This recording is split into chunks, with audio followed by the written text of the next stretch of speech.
Green Party leader Elizabeth May says voting for the federal budget was a mistake. After lending the Liberals last-minute support, she was the only opposition MP to vote in favour. This after first saying there was no way she'd support it. Like this? Yes. This I cannot vote for. But reuse, recycle, rewrite, maybe I can vote for it. Then on the day of the vote, she changed her mind after conversations with the Prime Minister. Against what I had expected to say to you today, I'm going to vote yes. For the country, for the planet, and for my hope in the future. The Liberals can't count on me voting confidence in the government again without delivering on the words I heard. This all changed again when the federal government signed an agreement with Alberta that helps Premier Danielle Smith in her push for a pipeline. Green Party leader Elizabeth May joins me now. Nice to see you. Thanks for coming on. Thank you, JP. So you say you regret your decision to support the government on the recent budget vote. Tell me why. I haven't said I regret it, and I don't regret it. And I know those clips could make it look like I was indecisive. I stuck to my guns. I said I can't support it as is. And I actually negotiated in advance to get it enhanced oil recovery, not subsidized in the budget. And that was in writing in, on page 398, look it up, enhanced oil recovery is not going to qualify for subsidies. But I continued negotiating because we were surprised on November 4th to find that there were new subsidies for LNG. So really, on those clips, what's missing, of course, is the Prime Minister standing on the floor of the House of Commons on the day of the vote, answering my question in question period, and saying that he was and the government was committed to achieving Paris targets. So the MOU with Alberta on November 27th was a shock in a couple of directions, the largest being that what was specifically recorded in the budget at page 398, if anyone wants to check, says in black and white, enhanced oil recovery will not qualify for this subsidy.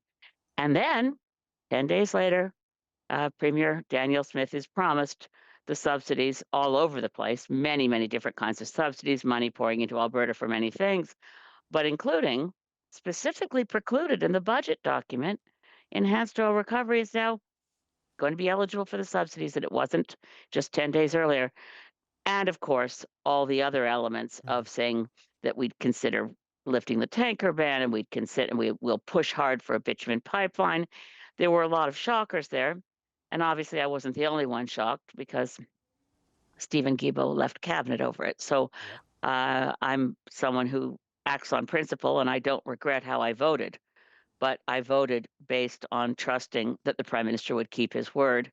And that's where I went wrong. Do you think the Prime Minister misled you then? Do you feel betrayed by him? I feel betrayed by the reversal on a key promise that was made. And I know that in public interviews, Stephen Guilbeault has said that he also was asking the Prime Minister, how, he asked himself, how do I look at myself in the mirror, as he said on Tout le monde en parle. But the other question, of course, being that how could this be that a government would tell an opposition party leader, in order to get my vote, it's in the budget, and it was in black and white in the budget, and then reverse that within 10 days. So that was shocking. I don't know if the Prime Minister deliberately misled me, but what I can say without a shadow of a doubt is that the Prime Minister's word doesn't mean much to him. And that is a surprise because I not to go on too long, JP, but I'd inferred from the Prime Minister's reluctance to say on the record that he supported the Paris Agreement and supported our targets in previous interviews. That meant that if he did say he supported it, he'd be honor bound to deliver on that. That's why I thought he was evasive in the past, saying, I believe in results, not objectives. Yeah. So I didn't think that the Prime Minister's word meant so little to him. And it's the kind of shock that means I know I can't again think, oh, well, I can trust this government. I can trust this Prime Minister to keep his word. No, I can't. So I won't be voting confidence in the government again. The Prime Minister, as you know, has kind of pitched this as a way to restore national unity. Alberta has been feeling on the outs for a number of years now. They feel like Justin Trudeau really attacked their main sector, put the jobs on the line with some of these environmental policies that Guilbeault and Trudeau pushed for a long time. Premier Danielle Smith herself said Justin Trudeau started the Western separatist movement, and now Carney may be the guy that can patch things up. Do you not see the value in restoring harmony in the Federation? If that's what was being accomplished, sure. But let's face it, Justin Trudeau built Daniel Smith a pipeline. It cost the people of Canada $34 billion. Kinder Morgan, the Texas private sector company, had pulled out, gone back to Texas, laughing all the way to the bank. It took the federal government to build the Trans Mountain Pipeline over the objection of First Nations, over the objection of the government of British Columbia. But now we're talking about another pipeline. They call it a bitumen pipeline in the MOU. If they want to ship bitumen, they can ship it with existing infrastructure by rail, the Port of Vancouver, and put it in container ships and avoid all this dispute. But let's face it, what this was about was giving Danielle Smith whatever she wanted.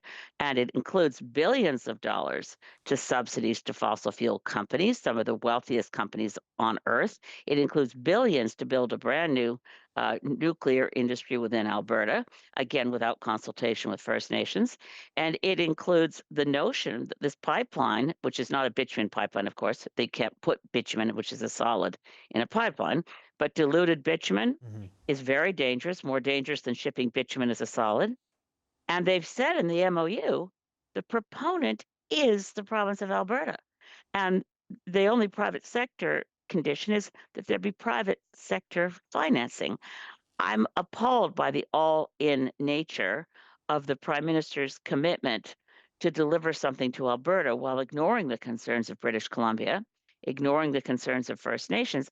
That's not how you build a country. And there's enough nation-building projects that benefit Alberta and benefit the Alberta economy without sacrificing the commitments to the Paris Agreement, which are legally binding commitments of the Government of Canada. And the Prime Minister's MOU with Danielle Smith belies his commitment on the floor of the House of Commons November 17th, much less actually, I don't know how you erase something you've put in the budget so quickly, but they clearly have. It